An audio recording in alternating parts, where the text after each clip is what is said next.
غلام کہاں لیٹے گا؟ جہاں اس کا آقا کہے گا وہاں لیٹے گا. یہ ہے غلامی، یہ ہے غلامی. غلام اپنے کسی ایک عمل میں بھی آزاد نہیں، پابند ہوتا ہے. غلام وہاں جائے گا جہاں اس کا آقا کہے گا. غلام کیا کھائے گا؟ جو اس کا آقا کھلائے گا. غلام کیسے رہے گا؟ جیسے اس کے آقا رکھے گا. میرے عزیز و بزرگ دوستوں، اس پروسپیکٹو میں اور اس تناظر میں کیا ہم آپ اللہ کے غلام اور اللہ کی عبادت پر ہیں؟ شادی کیسے ہوگی؟ جیسے اللہ اور اس کے رسول کے، تبھی تو غلامی. فنکشن کیسے ہوں گے؟ جیسے اللہ اور اس کے رسول صلی اللہ علیہ وسلم کے، جب غلامی. اور اگر ہم نے اپنی مرضی کے مطابق کیا تو ہم غلام تو اس کے رہیں گے، لیکن آقا تنبیہ کرے گا. آقا کیا کرے گا؟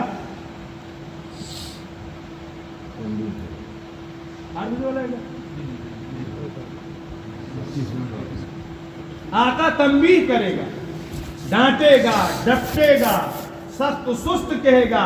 اور اگر پھر غلام نہ مانے تو پھر پکڑ کے رسید کرے گا، اور پھر نہ مانے تو اور سخت سزا دے گا. جو حالات ہم پر آ رہے ہیں، اس کو سمجھیے، جو حالات ہم پر آ رہے ہیں، آقا کی طرف سے یہ وارننگ ہے کہ غلام بدچلن ہو گیا، غلام کا عمل خراب ہو گیا، غلام اپنی منمانی کرنے لگا، غلام نے اپنے اللہ کے احکام کو چھوڑ دیا.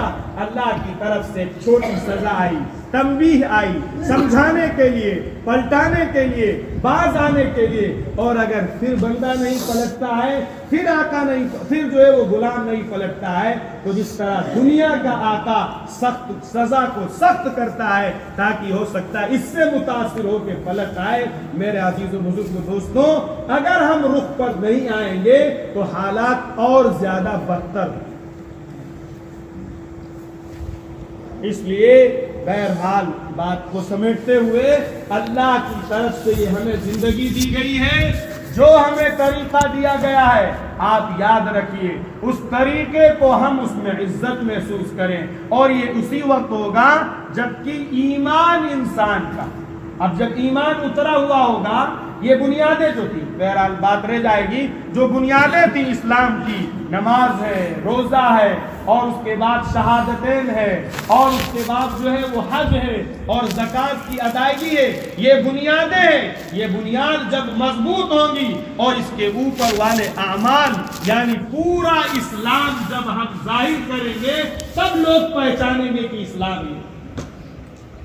جیسے جب تعمیر ہو گئی عمارت، تب لوگوں نے پہچانا ہاسپٹل ہے صاحب، یہ صاحب مسجد ہے، یہ صاحب کالج ہے، یہ یونیورسٹی ہے، اور یہ چنی اور چنا ہے. فرمایا جب ہماری بیس مضبوط ہوگی، نماز مضبوط ہوگی، زکوٰۃ کی ادائیگی ہوگی، یہ تو شرائط اسلام میں سے ہیں، جب یہ پورے ہوں گے اور اس کے اوپر کا جو اسلام ہے، اور اسلام کیا ہے؟ حضور اکرم صلی اللہ علیہ وسلم کا طریقہ، سنت، آپ کا طریقہ، چاہے وہ کھانے سے متعلق ہو، چاہے وہ پینے سے متعلق ہو، چاہے وہ سونے سے متعلق ہو، چاہے وہ کپڑوں سے متعلق ہو، چاہے وہ چہرے اور مہرے سے متعلق ہو، تمام شعبوں میں جب ہم پورا اسلام ظاہر کریں گے، تب لوگ سمجھیں گے کہ اسلام یہ ہے. اس لیے میرے عزیز و بزرگ دوستوں، ہماری بگڑی ہوئی نماز درست ہو جائے، ہمارا بگڑا ہوا دین درست ہو جائے، ہمارے دل کے اندر جو جو چیزیں دنیا کا تاثر بیٹھ گیا، حساب ہم ان کی تہذیب اختیار کر کے ایجوکیٹڈ بن جائیں گے اور سویلائزڈ اور تہذیب یافتہ بن جائیں گے، یہ ساری گندگیاں ہیں، یہ نکل جائیں دل سے، اور یہ نجاستیں نکل جائیں دل سے، اور ایک اللہ کی عظمت اتر جائے، اللہ کی کبریائی اتر جائے، اللہ کی وحدانیت اتر جائے، ایک اللہ کی ذات سے ہونے کا یقین اتر جائے، ایک اللہ کی طاقت کا یقین دل میں اتر جائے. اس کے لیے میرے عزیز و بزرگ دوستوں، اپنی جان، اپنا مال، اپنی صلاحیت، اپنی استعداد، جو کچھ اللہ نے ہمیں دیا ہے، اسے دین کے لیے جھونک دینا، اس کے لیے دیا. اور فرمایا کہ جب تم دین کے لیے جھونک کے آؤ گے اللہ تمہاری مدد دنیا میں ایسی کرے گا جو ظاہری اسباب کے خلاف لوگ دیکھیں گے. مدد غیبی مدد بھی وہی، اللہ کی غیبی مدد وہ ہے جو اسباب سے ہٹ کر غیروں کو مسلمانوں کے ساتھ اللہ کی تائید نظر آئے، وہ غیبی مدد. یہ اللہ کا وعدہ ہے کہ جب ہماری زندگی میں دین ہوگا، ہماری زندگی میں اپنے آقا صلی اللہ علیہ وسلم کے طریقے پر پختگی اور مضبوطی ہوگی اور اسی میں کامیابی کا یقین ہوگا، اور غیروں کے طریقوں پہ ہم تھوکنے والے ہوں گے جو ہمارے آقا صلی اللہ علیہ وسلم کو گالیاں دینے والے، جو ہماری ماؤں کی شان میں گستاخیاں کرنے والے، جب ہم ان کے طریقے کو تھوک دیں گے اور اپنے طریقے پہ جم جائیں گے، اور جب اسلام کی بلڈنگ کھڑی ہوگی بنیاد سے اوپر ہمسیں گے، بنیاد سے اوپر نکلیں گے، تب لوگ جوک در جوک اسلام کے اندر داخل. صحابہ زیادہ لمبی تقریر اور صاحب زیادہ لمبا اسٹیٹمنٹ اور بیان نہیں، بلکہ جدھر جاتے تھے لوگ کہتے تھے یہ لوگ جس طریقے پہ چل رہے ہیں وہی طریقہ صحیح ہے، اور اسی کا کلمہ پڑھنا. زبان نہیں جانتے تھے، لینگویج نہیں سمجھتے تھے، لیکن ان کا اخلاق، کیونکہ وہ بلڈنگ بنی ہوئی ہے، دکھ رہی لوگوں کو کہ اسلام کے یہ اخلاق، اسلام کے اندر یہ حسن، اسلام کے اندر یہ جمال، اسلام کے اندر یہ خوبی، اسلام کے اندر اچھائی ہی اچھائی کا نام اسلام ہے. اور اسلام ایک ایسا دین ہے جو مکمل طور پہ انسان کی فطرت کے مطابق، اس سے ہٹنے میں انسان کے لیے نقصان کے علاوہ اور کچھ نہیں. اس لیے میرے عزیز و بزرگ دوستوں، ہم سب نیتیں کریں، عزم کریں، اپنا ارادہ بنائیں کہ ٹھیک ہے ہماری پچھلی زندگی جو گزری، جیسی نمازیں گزری، ہمیں نماز سیکھنا ہے، اس کے واجبات سیکھنا ہے، اس کے فرائض سیکھنا ہے، اس کے مندوبات سیکھنا ہے، اپنی نماز میں خشوع پیدا کرنا ہے، مسجد سے اپنے دل کو لگانا ہے، اور صاحب جو ہے اپنے آپ کو ایسا تیار کرنا ہے کہ کل کو جب ہم دنیا سے جا رہے ہو تو فرشتے سلام علیکم بما صبرتم کہہ رہے ہو کہ سلامتی ہو تم پر، تم نے دنیا میں بڑا صبر کیا اور بڑے صبر سے کام لیا. صبر کا مطلب اپنے آپ کو شریعت پر جمائے رکھنا. صبر کا مطلب یہ نہیں کہ کسی نے ایک تھپڑ مار دیا اور آپ نے کہا ٹھیک ہے چلو صبر کر لیتے ہیں، وہ بھی صبر کی ایک قسم ہے. صبر یہ ہے کہ اپنے آپ کو ہر طرح کے حالات میں اللہ کے حکم پر جمائے رکھنا، یہ صبر ہے. تو فرشتہ اسی پر سلام کرے، سلام ہو تم پر، تمہاری روح پر، کہ تم نے اپنے آپ کو ہر طرح کے حال میں اللہ کے حکم پر جمائے. اور جمے گا اسی وقت آدمی جبکہ اس کے اندر سے بنا ہوا